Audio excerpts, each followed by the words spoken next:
So let's talk about some unrecognized problems with the new Toyota Tacoma, the 4th gen. And what do I mean by unrecognized? I mean problems that, as far as I've heard anyway, Toyota does not address or even acknowledge that they exist. Things that you and I have pointed out that are wrong with the new Toyota Tacoma. Number one, fuel economy. What the hell? I mean, I figured part of the reason that they were going to a 4-cylinder turbo was to increase fuel economy, right? And they did increase it on paper. I'm supposed to be getting better than I am, but right now I'm getting 15.4 miles per gallon. Pretty pathetic, really. I mean, I could be driving a full-size new anything and get better fuel economy than that. Now, I know some of you are going to say, yeah, but you've got bigger, heavier tires on the truck. That's why. It was getting this kind of fuel economy before I made the tire change. So I would say, no, that's not true. Number two, radio connectivity. This seems to be a thorn in Toyota's side because I've had many Toyota Tacomas, 3rd gens, and even this is my 3rd, 4th gen. And I still have issues with the radio connecting to the phone. And even when it does connect, it's a pain in the arse. I mean, you keep getting these pop-up messages wanting you to buy this, buy that, reconnect, all kinds of crazy things. And it's a problem. And I don't know why it seems to be that way with Toyota specifically. I've got other vehicles, I've had other vehicles, and I've never had this issue. It just seems to be a thing with Toyota. Are they ever going to fix it? And are you having this problem? Given the number of comments and things that I see on the channel and on my Facebook group, I would say you are, or at least most of you guys are. It's crazy. Come on, man. Number three, the paint issues. Oh my God, I see this daily on all of the different social media platforms that I have. People talking about either how thin the paint is, and I think it depends on what color you have. God forbid you should buy a white Toyota Tacoma. You're going to have all kinds of troubles. Easily scratched, paint that's not finished right. You know, on the first 2 4th gens that I had what looked like paint runs on both corners of the hood. It looked like they kind of propped the hood up in the air with the front end pointing down, and the paint just kind of ran a little bit. Kind of bubbly-like looking, like a big bubble, and rough. Very odd. I had it on the 2nd one that I owned, and I still have it on this 3rd, 4th generation Tacoma that I've got. Doesn't make any sense to me. It's a Toyota problem with their painting process in this case, I think. I don't know. Stone chips. I don't know that this is really a paint problem, but a lot of people complain about it. And I'm talking about people who have the stock or the OEM setup. Obviously, if you put wider tires on, or if you make wheel poke go a little further, you're going to throw rocks and things down the side of the truck. And I don't care what kind of paint job you have, you're going to have chips and things. So I'm really just talking about folks that have stock trucks, have a stock setup. They still seem to have problems too. I don't know what it is about Toyota. They've got to do something because it's annoying and it's a problem. I have heard, for those of you wondering, of only 1 or 2 people recently who finally convinced Toyota that they needed to fix that problem with their particular truck. In other words, a respray or a new paint job. I can only imagine the problems that's going to cause for them, but that's what they're going to do.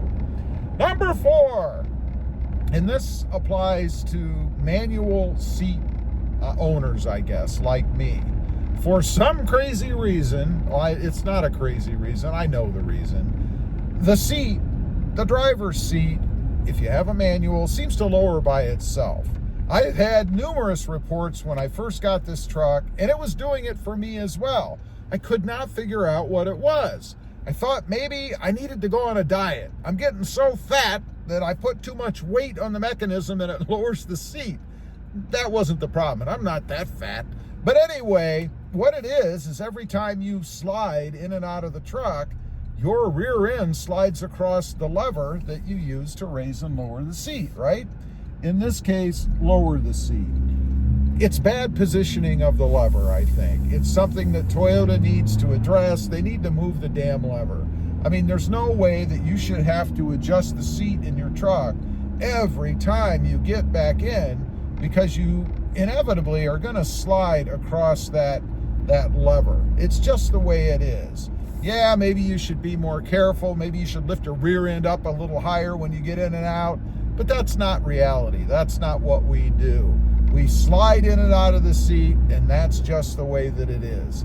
It needs to be addressed. It's annoying. Is it a first world problem? Hell no, it's not a first world problem, but it is an annoying problem. Next up, number 5, the scratching seat belt. You know, I hear a lot of people complain about the plastics in the truck. Now, there is a lot of plastic in this truck, but there's a lot of plastic in every vehicle. Show me a vehicle that doesn't have plastic. They don't exist. The problem is when you put your seatbelt on and take it off, you're kind of dragging the end, the metal part of the seatbelt, the tongue, if you will, across the plastic. Or when you put it back up there or take it off, kind of slam it into it, and it puts little divots and little imperfections in the plastic where the seat belt is. Toyota needs to do something about this, and I don't know why it seems to be more of a Toyota problem. I never really noticed that on any other vehicles that I had, but I did the same thing. So I think it's a matter of the type of plastic that Toyota is using.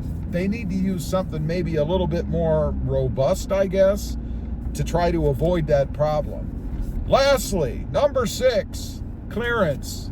For God's sake, this is a Toyota Tacoma. It's supposed to be an off-road beast, right? So what does Toyota do? On some trucks, not every truck, but they put this low-hanging air dam across the front. What? What the hell's the purpose of that? And it's not even that if you catch it on something, you're going to ruin the air dam, because who cares? You're going to ruin potentially the front fascia of the truck that the air dam is attached to. That's really the biggest problem. Or maybe half of it rips off and now it's twisting under your tires and tearing up that brake line. Well, that's in the back. It still could happen. But anyway, I don't know why they do it. It needs to be removed. Well, I know why they do it. They claim it's for fuel economy, I guess. And the consensus is that if you take it off, you could lose 1 to 2 miles per gallon. Nonetheless, it needs to not be there. And right along with that is that low-hanging cannon off the back of the truck. I'm talking about the stock exhaust. What is that? Now, they do offer on the Trail Hunter and the Pro an axle dump. They call it something else. I'm going to call it an axle dump exhaust. It's a short pipe that's near the axle, right? Gets rid of that whole back part with that resonator on it. That's what I have on my truck. I got rid of that cannon in the back shortly after I bought the truck. But why doesn't it come that way? We're supposed to be in an off-road beast, right? How can you go off-roading if you have to worry about ripping things off your truck because they hang too low? I don't know. Anyway, those are just a few unrecognized problems by Toyota. I haven't seen Toyota officially recognize any of these things that they need to correct. They're simple things. Matter of fact, some of them will even save Toyota a little money.